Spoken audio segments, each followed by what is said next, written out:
ماذا حل بالمغاربة حتى أصبحوا يفكرون في الهروب جماعيا من المغرب؟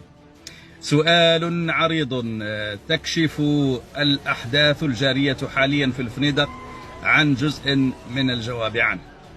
فالمغاربة الذين ضاقوا ذرعا بالفساد والإجرام الملكي في حق الشعب ضاقوا اليوم ذرعا بهذا الوضع، وأصبحوا يفكرون في مغادرة المغرب وترك الجمل بما حمل. أكثر من 60,000 مغربي توجهوا بالأمس إلى منطقة الفنيدق لمغادرة المغرب بحرا والوصول إلى سبتة التي يقول النظام إنها مغربية توجد فيها ديمقراطية لا تشبه ديمقراطية المغرب.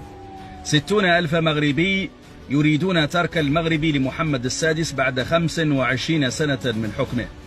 60,000 مغربي يريدون أن يوصلوا رسالة إلى الدكتاتور محمد السادس بأنك عليك الرحيل، وإلا فإننا نحن من سيرحل.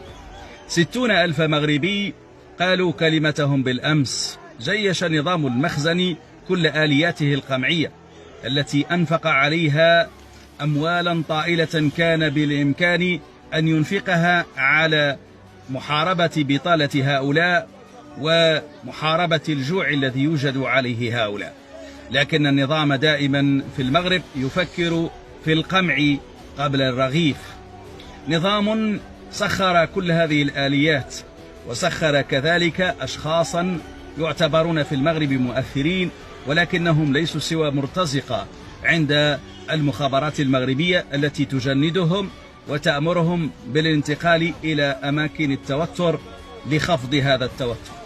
رأينا الكثير من الأشخاص الذين يعتبرون مؤثرين قد انتقلوا إلى الفنيدق، بينهم أجانب وعلى رأسهم مرتزق من جنسية مصرية حاول أن يلصق ما يعيشه الفنيدق من أوضاع متوترة بالمخابرات الجزائرية وببعض الأشخاص الذين يقيمون في الخارج.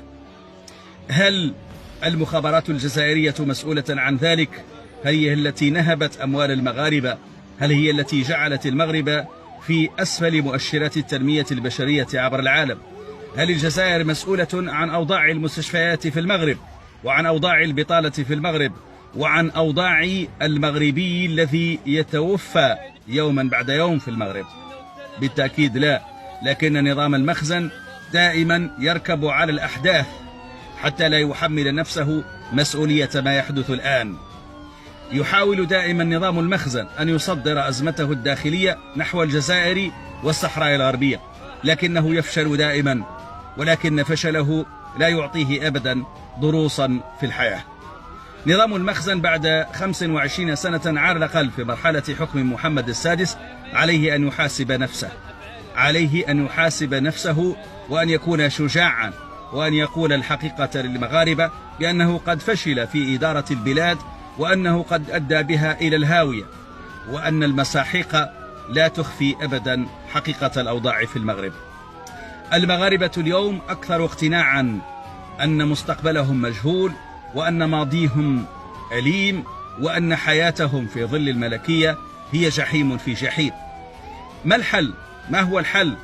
كثير منكم يطرح هذا السؤال. الحل هو إسقاط الملكية، غير ذلك لا يمكن أبدا أن نعول على جماهير تحاول فقط الهروب من هذا الوضع بدل مواجهته.